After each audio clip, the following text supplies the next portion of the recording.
जय श्री महाकाल हरिहर। हर मानव सुख खोज रहा है, हर मानव संतोष खोज रहा है, हर मानव रिलीफ खोज रहा है। इसलिए वो मेडिटेशन प्रोग्राम में जा रहा है। पर मेडिटेशन प्रोग्राम में क्या होता है? जहां मानव को टेम्परेरी रिलीफ मिलता है, थोड़ी देर ध्यान करता है, फिर उसको शांति आती है।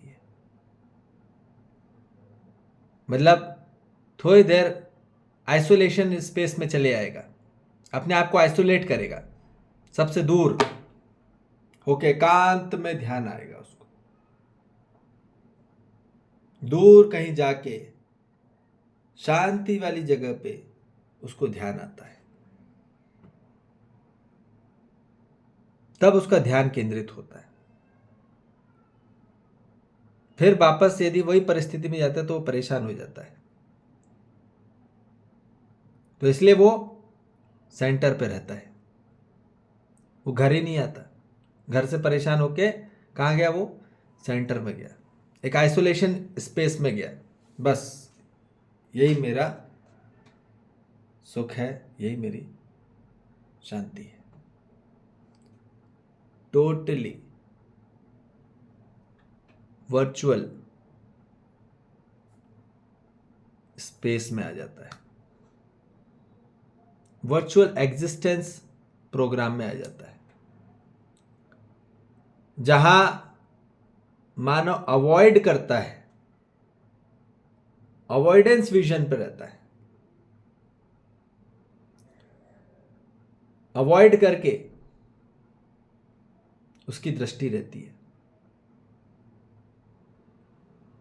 उसकी दृष्टि ऐसी रहती है, इसको अवॉइड कर दूं मैं और फिर ध्यान करूंगा ऐसे बैठ के, आग बंद करके।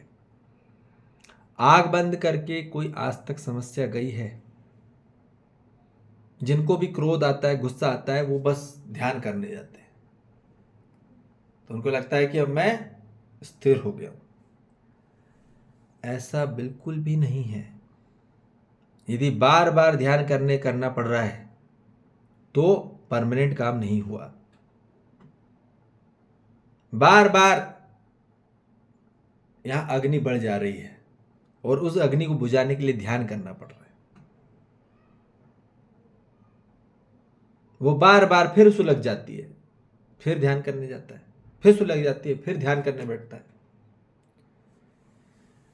तो ये नहीं है प्रोग्राम। यहां पे मानव सिर्फ फेक इमेजिनेशन पर चले आएगा और फिर वो एक अपनी अलग कल्पना बनाएगा, और जिस कारण से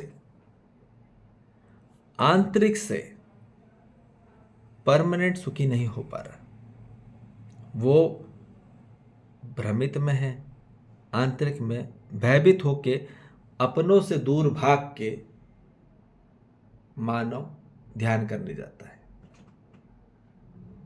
अपनों को अपना नहीं मान पाता, इसलिए वो मेडिटेशन करने जाता है और बोलता है अपने तो अपने होते हैं। गाने चलता है ना, अपने तो अपने होते हैं। अपनों से ही परेशान है मानव। क्यों क्यों परेशान हुआ? क्योंकि समझा नहीं। जब अपनों को नहीं समझ पाए इसलिए ध्यान करने जाता है मानव। समझ में आ रही बात? अपनों को नहीं समझ पाया आज तक और स्वयं को नहीं समझ पाया, इसलिए ध्यान करने जाता है। और ध्यान करने जाता है और वो भ्रमित इमेजिनेशन में फंस जाता है और उसको लगता है कि वो सुख है। एकांत में अलग आइसोलेट स्पेस में बैठ के मेरे को ध्यान आता है। क्यों? क्योंकि अब अपनों से खटास हो गई है और स्वयं से खटास हो रही है। अंदर खुद ही कड़वापन हो रहा है। क्यों? ध्यान से सुनिए, खटास और कड़वापन दूसरे से नहीं आता, सिर्फ स्वयं में ये पनपता है, ये रस। ठीक है? परिस्थिति से रस नहीं बदलता, स्वस्थिति से रस पनपता है। ये स्वस्थिति कहाँ से पैदा होती है? आंतरिक से। फॉल्ट दूसरों में नहीं होता, फॉल्ट अपने अंदर होता है। तो ध्यान करने नहीं जाना होता है। जब तक मानो जितना ध्यान करने जाएगा उतना और उलझता रह जाएगा, बहुत बड़े अंधकार में चले जाएगा। अंधेरे, आंख बंद करके कर रहा मतलब अंधेरे में जा रहा है ना, अंधेरे में ध्यान कर रहा है और वहां एक्सीडेंट होना ही है। वहां फिर अनुसंधान कर रहा है, वहां कुछ पकड़ में नहीं आएगी बात। और आ भी गए तो क्या पकड़ा? समाधि में चला गया, मौन में चला गया। इससे क्या हो रहा है? तो क्या ये मॉडल देना चाहते हैं सबको परंपरा में कि सभी लोग समाधि को आ जाओ और बैठ जाओ, बस सुख समझ में आया नहीं, शांति से आई नहीं तो अब मौन हो जाओ। तो आधी से ज्यादा पूरी साधु संतों में क्या हुआ? मौन में चले गए, समाधि में चले गए, क्योंकि सुख समझ में नहीं आया, मानव समझ में नहीं आया। इसलिए अब मानव को मेडिटेशन रिलीफ प्रोग्राम नहीं चाहिए, ना ही मेडिकेशन रिलीफ प्रोग्राम। मेडिकेशन और मेडिटेशन ने दोनों ने खाई में डाल दिया मानव को, और मिला कुछ भी नहीं, कुछ भी नहीं मिला। ठीक है,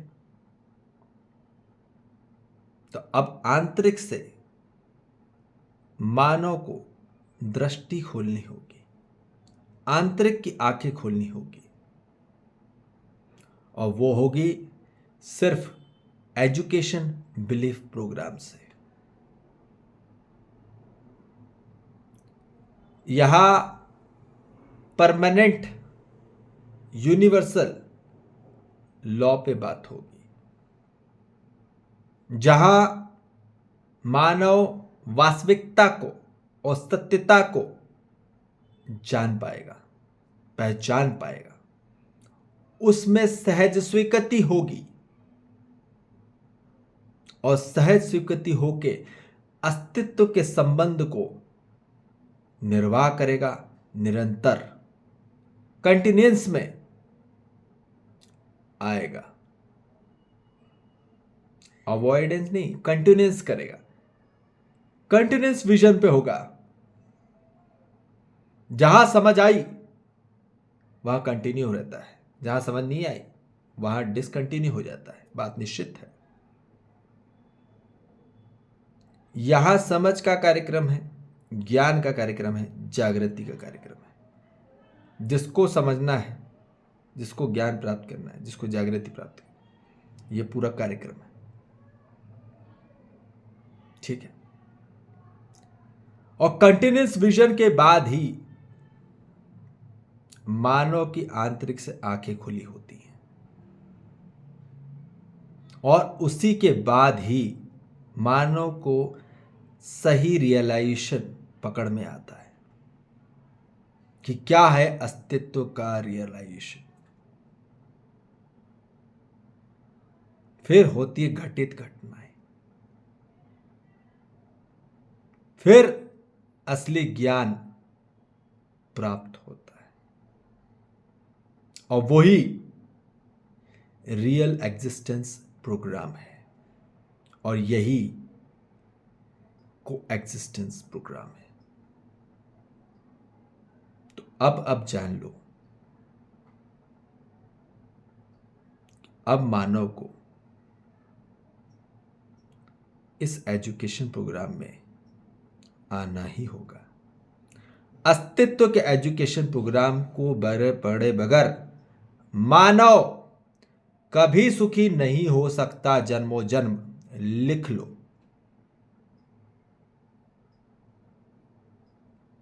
न कर सकता किसी का भला, न हो सकता भला कभी। तो स्वयं को जानने के बाद ही मानव में स्थिरता आएगी, बल आएगा और प्रगाढ़ता पूर्वक एकाग्रता आएगी,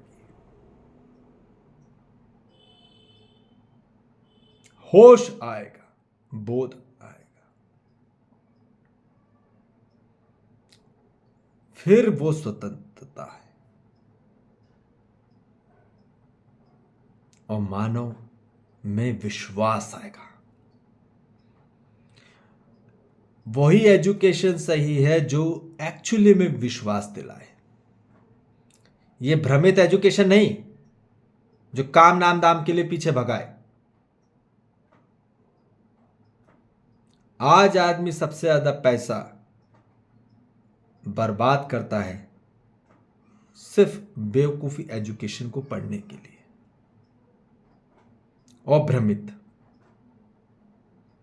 वहां सुखी नहीं हुआ। रूप में कभी भी मानव सुखी नहीं हो सकता, ना हुआ है ना होगा। स्वरूप का दर्शन होने के बाद ही, स्वरूप में प्रकाश होने के बाद ही मानव में ज्ञान आता है और ज्ञान आने के बाद ही मानव में जागृति आती है।